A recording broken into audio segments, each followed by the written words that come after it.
Assalamu alaikum, peace be upon you.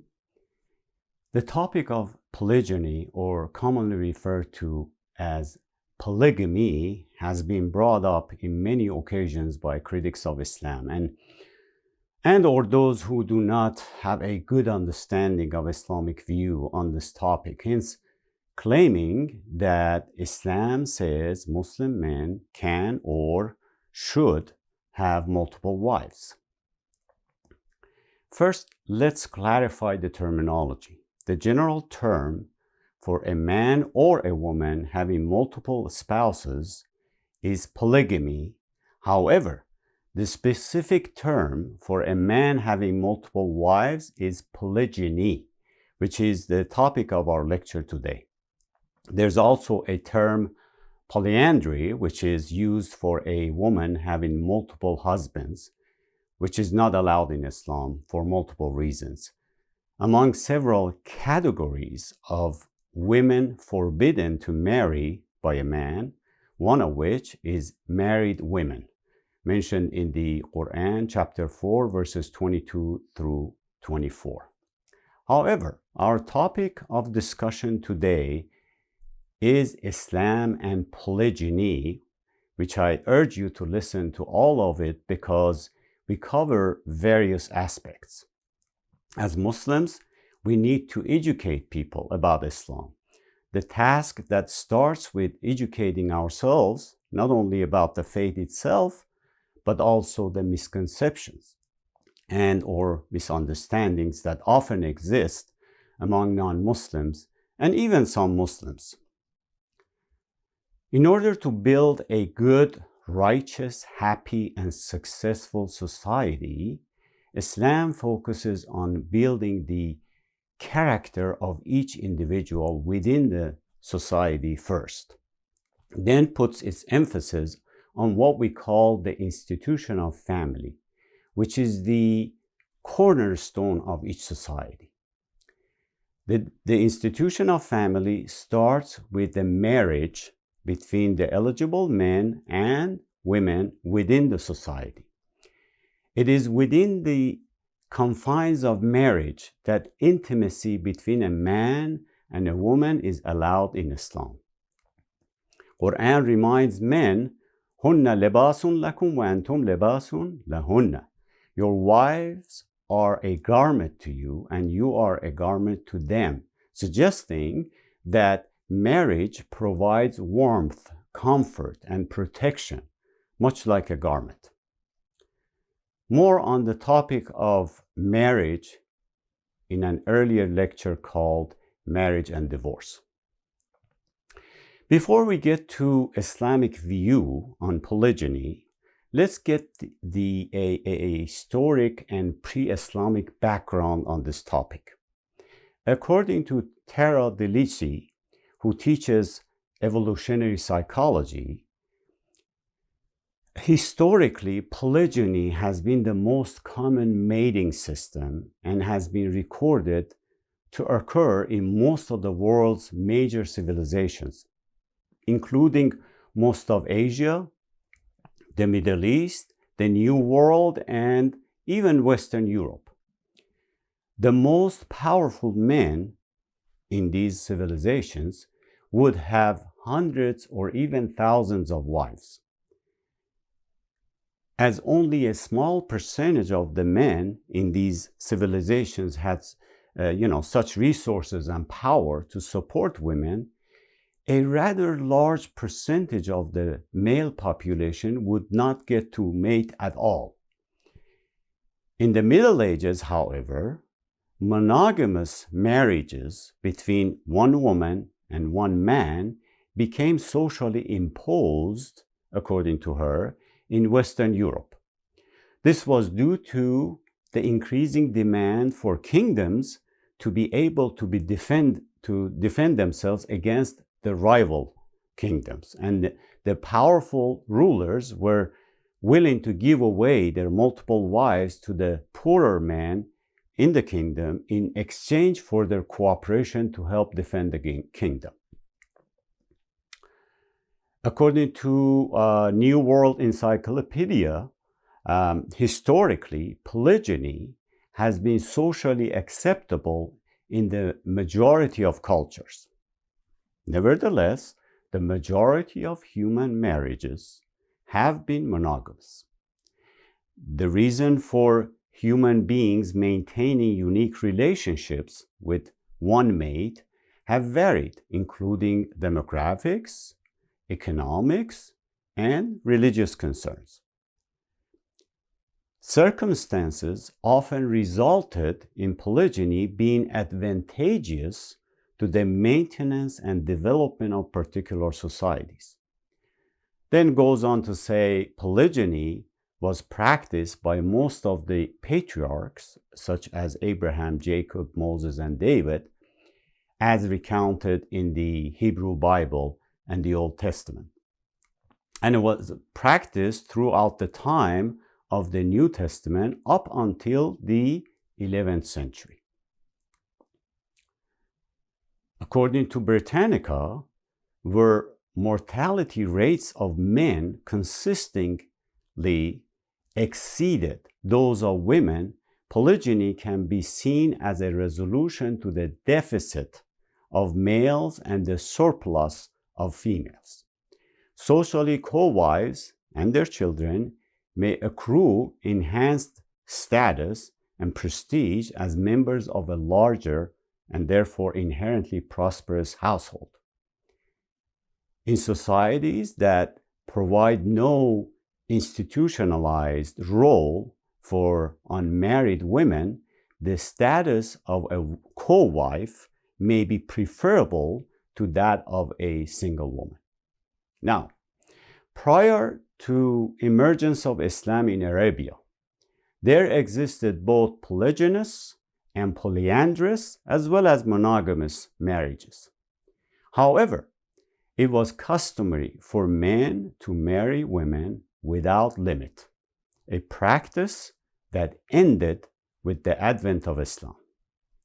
Often tribal leadership tended toward polygynous marriages with the express purpose of establishing relationships with other powerful families and tribes, injecting the practice of marriage with a political purpose, often with contractual than sacramental nature. Up until Islam constituted a standardized marriage with different set of matrimonial characteristics, beyond those of the commonly known as contractual or political as it existed then. What about historical perspective from earlier faiths? When we visit the earlier scriptures, we also see traces of polygyny from great prophets such as Abraham, peace be upon him, who had multiple wives, 2 wives according to Genesis 16, which talks about the whole event. And in verse 4 says, then Sarah, Abraham's wife, took Hagar, her maid, the Egyptian, and gave her to her husband Abraham to be his wife, after Abraham had dwelt 10 years in the land of Canaan. The great prophet Jacob, or Israel, who is mentioned to have 4 wives in Genesis 29 and 30, which talks about Jacob's marriage to Rachel, Leah, Bilhah, and Zilpah. Deuteronomy 21, 15, and 16 say, if a man who has 2 wives, one loved and the other unloved, and they have borne him children, both the loved and the unloved, and if the firstborn son is of her unloved one, then he shall also leave possessions to his sons, to both of them. In Genesis 4:19, we have, and Lamech took unto him 2 wives, the name of the one Ada, and the name of the other Zillah. Here we should point out among the critics of Islam, some happen to be Christians, to whom we respond by saying, you may not believe Muhammad to be a messenger of God, but you do believe in the aforementioned messengers of God who did have multiple wives. These critics condemn Islamic polygyny, yet we all know many have mistresses, including several Christian evangelists who had extramarital affairs in recent years, which were highly publicized. That is not to say Muslims do not commit extramarital affairs. What we are arguing is that Islam has a pragmatic solution, as we will present today. However, the main critics we are addressing today are those who consider themselves civilized and are not tied to any particular belief and creed, nor do they believe in Abraham, Jacob, and Jesus, peace be upon them, as messengers of God. However, before we get into discussing the polygyny from social aspects, we should remind them that if they look at the topic from a realistic view and set aside all biases and malice and open their eyes, they will realize, in essence, they do believe in polygyny of a sort themselves, and in fact practice it completely. Not in an Islamic way, of course, rather in an unjust and immoral way, because these men and those alike spend their lives, or part of their lives, with one woman, an official wife, along with several other women friends, mistresses. And they consider it as simple, casual, and common affair. But when there is talk of Islam and the Quran about 4 wives, 4 official wives, within the committed confines of marriage, they give themselves the right to object and criticize Islam, even though there is a huge gulf between their immoral and unjust affairs and the Islamic way of marrying up to 4 wives. What are some of these big differences? As Muslims marry, they fornicate. Muslims are committed to each wife, they are not. We take responsibility, taking care of the women's rights, including their dowry, food, clothing, protection, children, and all expenses as a husband's duty. Plus, after our death, all wives inherit our wealth, whereas they do not, any of it. They just take care of the pleasure part of these loose relationships. Only the official wife may have some of these benefits. Mistresses and girlfriends have no rights. According to Islamic commands, we feel obligated to fulfill our commitment to marriage, making sure no unjust treatment of women occur. But they are just after fulfilling their sexual desires. Yet, they continue to criticize Islam about permitting multiple wives. Furthermore, one must look at the reality of extramarital affairs in today's societies, especially in the West, and the fact that majority of these infidelities are committed by men who desire extramarital relations. That being the case, which is preferred? A man engaging in these unlimited loose and temporary affairs, many of which result in broken homes, broken hearts, abortions, or the illegitimate children who will invariably be raised by a single parent, or instead a man who engages in a committed, permanent relationship called marriage. So they preserve women's rights and honor and save the marriage with present wife. Which is preferred? Enough about ongoing hypocrisy. Now let's talk about the Islamic view. As discussed earlier, polygyny was not invented by Islam. It existed before Islam. In his tafsir, Jami' al-Bayan, Tabari says, in pre-Islamic era, a man married 10 women, However, Islam reformed it, limited it, and reoriented it toward natural necessities. Furthermore, it imposed a qualification, namely the ability to maintain a fair treatment of all wives, among all wives. Otherwise, a man must limit himself to one wife. Therefore, Islam set restrictions that did not exist before Islam, and Islam did not leave the matter to man to decide. It has made polygyny conditional upon fair treatment, otherwise the concession is withdrawn. The Quran limits the number of wives, as it says in chapter 4, verse 3, فَانْكِحُوا مَا تَابَ لَكُم مِّنَ النِّسَاءِ مَثْنَى وَثُلَاثَ وَرُبَاعَ فَإِنْ خَفْتُمْ أَلَّا تَعْدِلُوا فَوَاحِدَةً.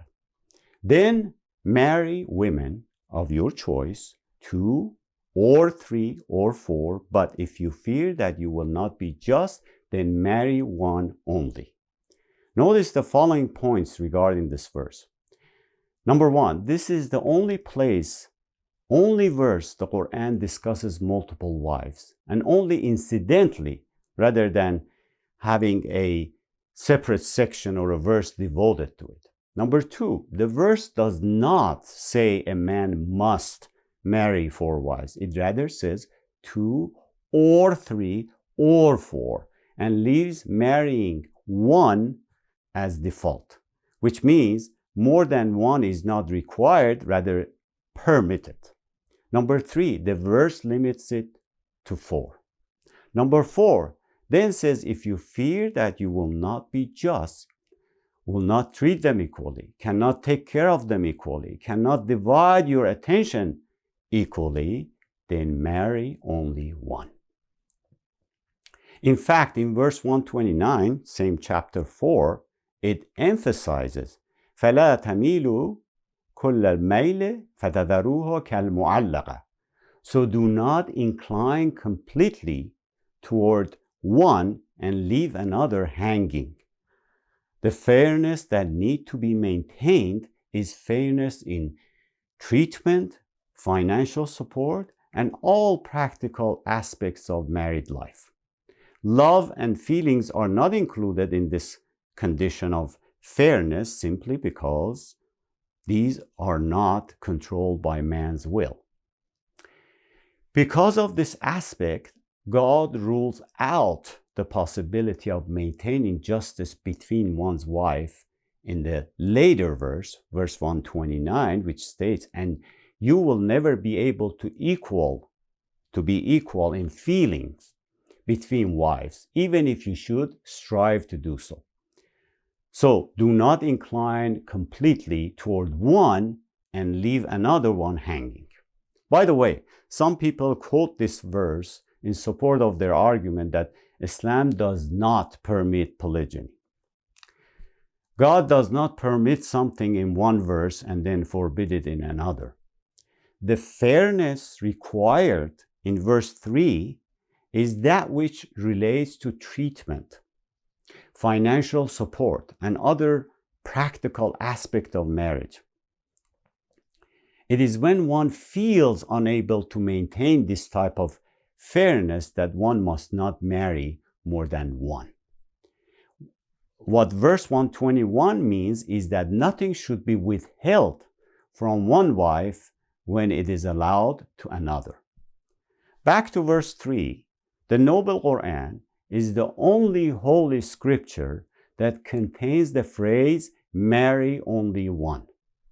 No other holy book has such explicit statement. Furthermore, in all the verses relevant to one's spouse, the Quran refers to single wife as your pair, your mate. For example, يَا أَيُّهَا النَّاسُ اتَّقُوا رَبَّكُمُ الَّذِي خَلَقَكُم مِّن نَّفْسٍ وَاحِدَةٍ وَخَلَقَ مِنْهَا زَوْجَهَا وَبَثَّ مِنْهُمَا رِجَالًا كَثِيرًا وَنِسَاءً. O mankind, fear your Lord, who created you from one soul and created from it its mate, and dispersed from both of them many men and women. Or, هو الذي خلقكم من نفس واحدة وجعل منها زوجها ليسكن إليها. It is He who created you from one soul and created from it its mate, that He might dwell in security with her. And other verses which refer to a man and a woman as a pair or mate. If Islam allows polygyny, it is limited to conditions, so much so that fewer men can meet such conditions. A cursory review of the seerah of Prophet Muhammad ﷺ and his followers demonstrates how this ruling was implemented at a point in time when women had no rights and recognition. Even during his illness, toward the end of his life, Prophet Muhammad, peace be upon him, was concerned about spending equal time with each of his wives up until he could no longer move, and asked for their permission to stay in one place, and they all agreed. This is how a prophet who ruled the hearts and minds of so many asks for his wife's permission under such critical condition. This is how he lived and treated each and every one of his wives. Acceptable to West or not, it is his legacy and fine example in all aspects of life Muslims should follow. And if we believe in polygyny in an Islamic way, then we adhere to its conditions and limits. As such, the Quran has suggested Prophet Muhammad to be our role model and a fine example to follow. لَقَدْ كَانَ لَكُمْ فِي رَسُولِ اللَّهِ أُسْوَةٌ حَسَنَةٌ. Indeed, in the Messenger of Allah, you have a fine example. And it also says, وَاتَّبِعُوهُ لَعَلَّكُمْ تَهْتَدُونَ. And follow him so that you are guided. And indeed, the companions of the Prophet who were trained by him followed suit in all aspects, including this one, as we have many reports on how justly and kindly they treated their wives. Such kind and just treatment and the teaching that enjoins it should be admired, not criticized. In the Western societies, neither men nor women are accustomed to such idea and cannot understand the Islamic view on polygyny unless they subscribe to Quranic teachings. Even in Islamic societies, individual actions in this regard cannot be considered as the rule, as the norm. Rather, the officials and the local courts who handle people's affairs must exercise authority and limit polygyny only to those who satisfy the required conditions. This way, it is clear only a few might qualify, and even then, they are only allowed to marry more than one, but not required to do so. Nevertheless, the concept of polygyny is prudent and beneficial, hence can be or must be utilized in accordance to general needs of the society. It is wrong to completely reject it because of the following important reasons and practical reasons. Number one, infertility. We know women are fertile up to an age beyond which cannot have children. However, men can reproduce till much later age in life. If a man cannot have a child with his present wife due to many factors such as infertility because of her age, or infertility due to her barrenness even at younger age, or perhaps they did have children but lost them due to an accident or illness, and now the man needs a child to give him life, an incentive to bear the great loss, or simply wants a child of his own. Then, through a discussion with his present wife, he can marry a second one to fulfill his need. which will also save a family from breaking up. Of course, the couple may agree to separate instead, but here we are saying Islam gives that concession if agreeable to both. Number two, population gap.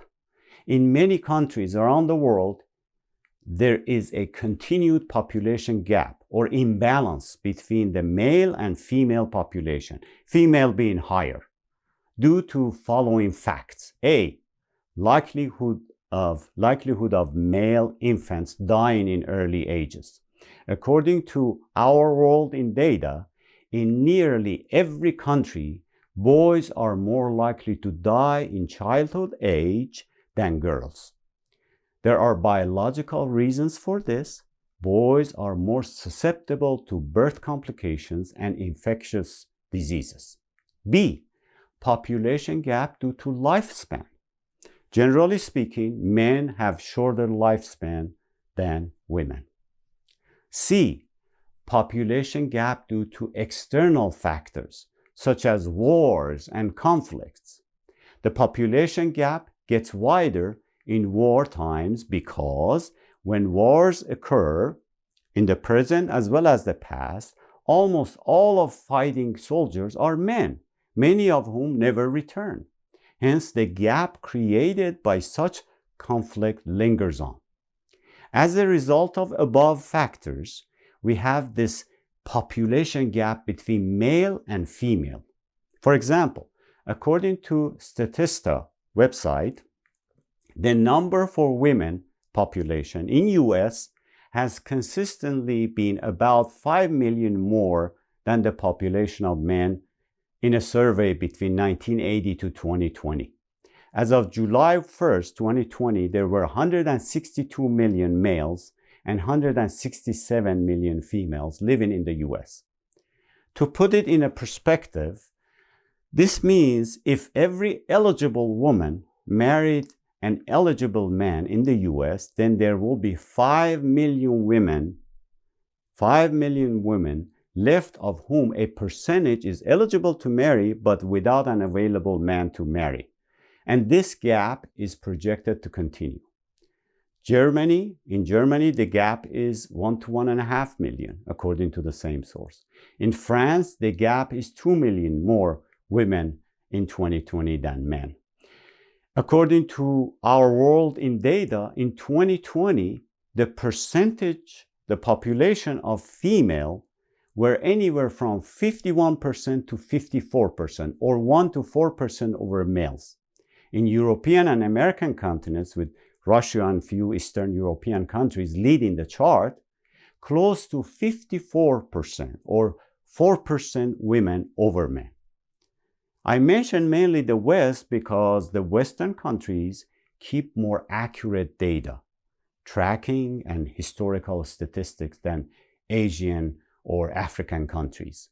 Plus, there is no evidence of infanticides occurring in Western countries, a factor that would skew the data for countries that do have infanticide practice in them.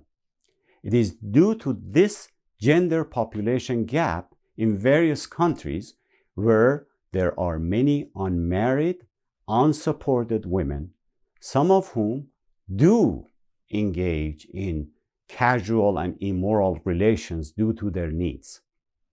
As such, the question is, what happens to this segment of eligible single, young, or widowed female population? Who is going to take care of them? You might say, women are independent now and can work to support themselves. What about those who do not have any skills, or those who have been taking care of all this time, they've been taking care of the home, with or without children? Even if they are financially secure, what about their emotional and social needs? What about their need of intimacy? How can they fulfill such needs? Many women have taken up boyfriends or taken up prostitution to fulfill these multiple needs in many societies, especially the West. Islam offers a solution with full justice and honor through its restricted form of polygyny, one to save humanity and the moral code within the society. Number 3 reason, infidelity of man and women's lack of interest. It is a fact that men tend to be far less monogamous than women, both sexually and psychologically. Hence, some end up being unfaithful to their wives. This is a serious problem that exists in every country on earth, regardless of male and female population gap. Of course, divorcing the first wife is an option. As a result, destroying that marriage, which we see occur in all the time because the wife finds out later after the fact about his extramarital affairs. Islam prohibits sexual relationships outside marriage, including extramarital affairs. As such, says to the man, if you want to have a sexual relationship with another woman, you must take care of the consequences. You must be committed to take care of her in every way, including any child born out of this relationship, because you are committed in this relationship as a husband and a father, not a fly-by-night boyfriend. You publicly announce her as your second wife, and you will take care of her in every way in addition to your present wife. This way, she will also have the security of a committed relationship where she would not instantly be dropped once the man has fulfilled his desire. Of course, any marriage could end at some point regardless, but the point is to give the woman the dignity and respect she deserves by legitimizing the relationship through institution of marriage, instead of being promiscuous jumping from one to another. It legitimizes a human need in relationship. The flip side is when the present wife has lost interest or due to maybe illness and cannot be intimate with her husband. What should the husband do? Muslim scholars like Al-Aqad have written in justification of this institution. They argue that in some marriages it can be advisable if, for instance, the first wife is not well or has lost interest in marital relations or cannot bear children. In such situations, if the husband is barred from marrying another wife, he may find no alternative but to divorce the present wife. Also, in such circumstances, if polygyny was not allowed, men could be driven toward having a forbidden haram relationship. In situations where women outnumber men, polygyny also provides a solution in a religious morality that does not allow sexual relationships outside marriage. Furthermore, women cannot be forced into polygyny as the second wife enters into the marriage. The first wife or any wife could stipulate in the marriage contract that the husband may not enter into another marriage without her consent. This is practiced by some women in Muslim countries. These are just few reasons why and how practical Islamic polygyny can be utilized, as we often face inevitable problems such as what we mentioned above in our society. Is polygyny preferred in Islam or desirable over the standard marrying only one, monogamous marriage? The answer is no, it is not, for multiple reasons. The most important one being what the Quran stipulates as being just to all. In fact, if you survey the Muslim countries today, you will find over 99% of men having one wife, with the exception of very small number within a couple of countries who have more than one wife. However, to address above problems, we need to be pragmatic, practical, and prudent. And that is where Islam gives concession to address such needs. Total rejection of polygyny is unwise and impractical, the same way that its unconditional, unrestricted acceptance is a mistake. Unlike other cultures and traditions which allow marrying unlimited number of wives, Islam offers a restricted solution to save the society and the war-torn population from moral decay. A restricted version in terms of number of wives and mandatory equality in terms of provisions, care, attention, and time spent with each. Again, in Islam, marrying more than one is neither obligatory nor highly recommended, merely allowed in certain circumstances. It is a concession, not a requirement. If one does not consider it to be in line with his culture, his wish, or his inclination, then by all means, marrying one is the default. Or as the Quran puts it, but if you fear that you will not be just, then marry only one. Plus, having more than one wife does not necessarily make one a better Muslim.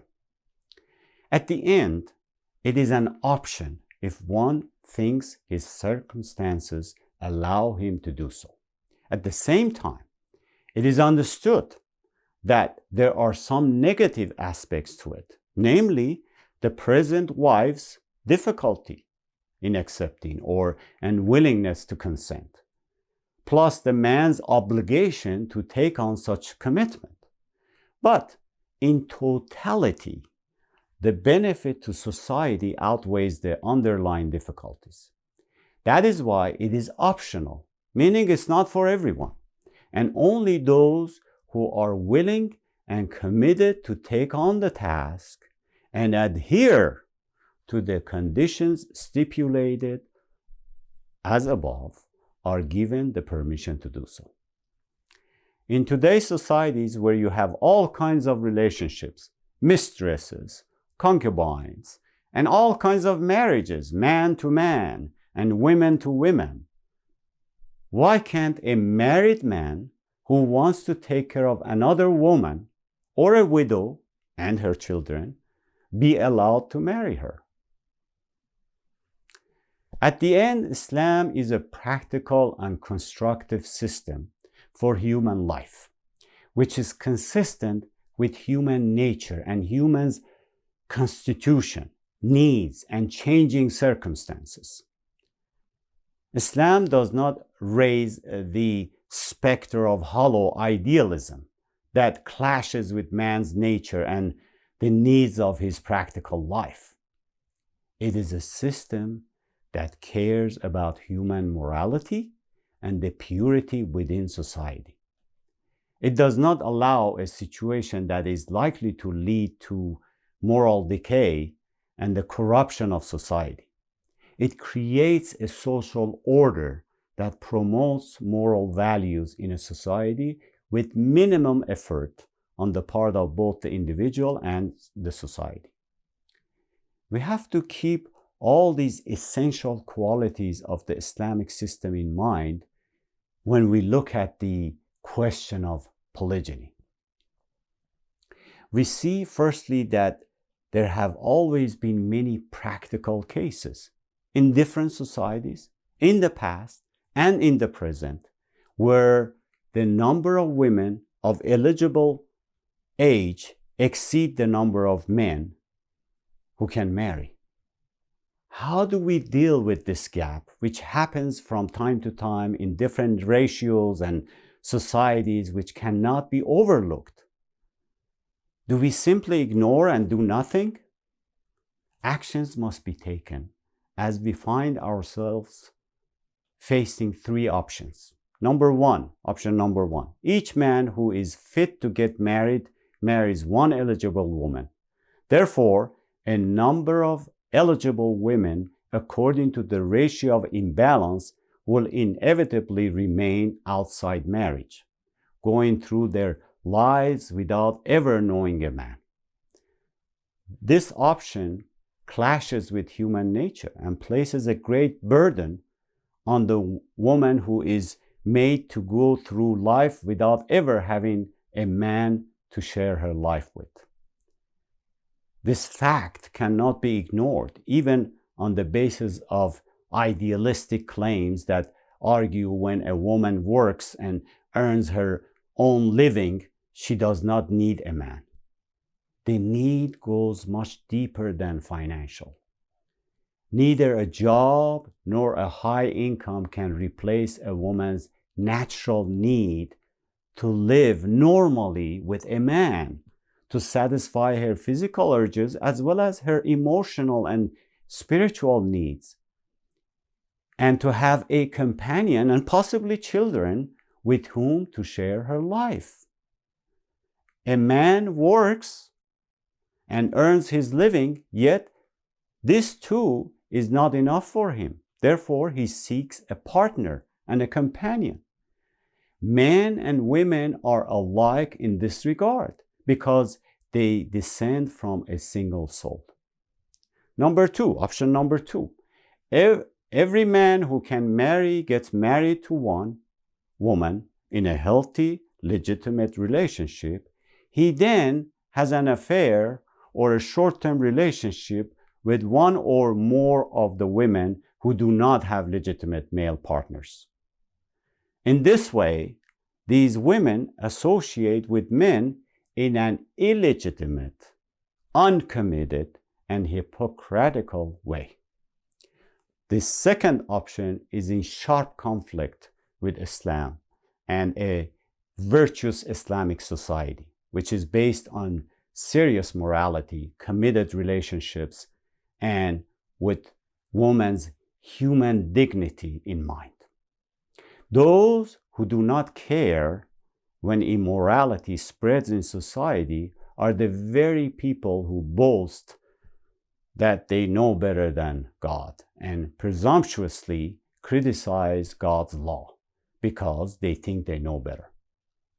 Option number three, some of the men who are able to get married actually marry more than one wife. In this way, the second woman associates with a man as an honorable wife in broad daylight, not as a mistress, concubine, or as an occasional partner or in an illegitimate relationship practiced in secret. It is this third option that Islam adapts as qualified with the concessions as we talked about. And such a choice is in keeping with Islam's seriousness and practicality in dealing with the human nature as it is, and his societies taking full account of his changing circumstances. It is this approach which fits perfectly with the importance of decency, purity, and morality in Islam as it tries to elevate man to its great heights in a practical way. From another aspect, we see in all human societies, ancient and modern, past, present, and future, another real problem that cannot be overlooked or brushed aside. The period of man's fertility extends to beyond that of women's, as we spoke. In the case of women, fertility ends at around the age of 50. This means that there several more years of fertility exist for man in man's life, with no corresponding fertility in a woman. There's also the matter of infertility even before the age of 50 for women who are barren. There's no doubt that one of the purposes of joining the two different sexes in marriage is to have children and promote life through procreation. It does not fit with this natural situation to prevent humanity from making use of man's fertility. What fits with this practical situation is a legislation that is applicable to all societies in all ages, which is to provide this concession, not as an obligation, but as an option to benefit human life in general. This balancing between human nature as it is and the purpose of legislation is always evident in divine law, while it is generally absent in man-made laws. Another relevant fact is a man's need at times to satisfy his natural desires while his wife does not care about it, either because of her age or because of illness. Both husband and wife, however, are keen to preserve their marriage, their married life, and do not entertain the idea of separation or divorce. So how do we deal with such cases? Do we simply ignore it? Or do we resort to hollow idealism and flowery words which have no practical impact? Once again, we find ourselves faced with three options. Number one, we forbid the man from seeking satisfaction of his natural desires for wanting a child and sexual intimacy by the force of law. We say to him, shame on you. What you are thinking of is unbecoming and does not take account of the rights and dignity of the woman who is married to you. This option is in sharp conflict with human nature and weighs heavily, very heavily, on man mentally. If we were to impose it by force of law, its immediate result would be to leave the man resenting, if not hating, his married life because of the pressures it imposes on him. Islam, which views the family home as a place of rest and peace and views the married couple as intimate companions, does not approve of this option. Option number two, we allow the man to have a legitimate side relationships with other women. The second option clashes with Islam's moral code and establishing on foundation of a virtuous society. Number three, we allow the man to marry again as the situation requires without having to divorce his first wife. This third option is the only one that satisfies the needs of human nature and that which fits in the Islamic moral code. It allows the first wife to continue to enjoy married life, satisfies the desires of both husband and wife to remain together as intimate companions, and helps to elevate man with ease and practicality. Another situation akin to this occurs when a woman cannot have children while the man cherishes his natural desires to do so. He is then faced with one of the two alternatives. He either divorces his wife to marry another who can give him children, or he keeps his first wife, maintaining his loyalty to her, and marries another. Some people may argue that the divorce is better. On the other hand, it is somewhat unlikely that a woman known to be unable to bear children will find another husband. Certainly not one who wants children. At the end, and at the same time, many childless women will be happy to help look after young children born to their husband by his second wife. Inevitably, such children bring joy and happiness to the family home, and this will include first wife, even though there may be a residue of sadness that the children are not her own. In contemplating practical life, leaving aside both unimaginative argument and absurdity in trying to solve such various problems, we are bound to appreciate the divine wisdom that allows this concession.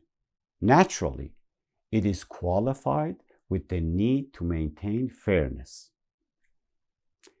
Then marry women of your choice, 2 or 3 or 4, but if you fear that you will not be just, then marry only one. Furthermore, this concession not only protects society from moral decay, but also protects the wife from being treated unjustly and safeguards her dignity. Moreover, it maintains justice, which helps tolerate a bitter pill. Finally, no one who knows the spirit of Islam will say that polygyny is desired or for its own sake, not for social needs. It has not been permitted to satisfy carnal desires, nor to enable a man to move from one wife to another in the same way as an unscrupulous person moves from one mistress to another. Polygyny is necessary to counter rather emergency situations. If a certain generation or slice of a society abuses this concession and certain men utilize it to make married life nothing more than a means to satisfy their carnal desires, creating the notorious harem, Islam should not be blamed for it. These men do not live in a society where Islam is truly practiced and its law is observed. Their society is not one where an Islamic authority rules according to the Islamic constitution, implementing directives of Islam and observing its moral traditions. The chaos of the harem and the transformation of married life into a home for carnal desires can only flourish in a hostile society that has broken loose from the laws and constitution of Islam. If we want to reform the situation, we have only to call people to readapt Islam and seriously implement its constitution. This way, we return them to purity and moderation. In fact, if we want reform, let us make people return to the implementation of Islam, not only in this particular case, but in all aspects of life. Islam is a complete system that bears its fruit only when it is implemented in full. To recap, Islam has not started polygyny, but rather restricted it. It does not order its followers to marry multiple wives, but it allows them a qualified concession to marry more than one wife in order to solve certain situations in human life and to satisfy the needs of human nature and human society. Here we have mentioned some of these needs and problems that are currently recognizable or understood. However, there may be other purposes which will become apparent over the course of time, as happens with regard to every divine legislation or directive. People in any period of history may not fully appreciate its wisdom and benefits. Nonetheless, wisdom and benefit are presumed to exist in every piece of divine legislation, whether they are known or unknown to mankind. Assalamu alaikum wa rahmatullah.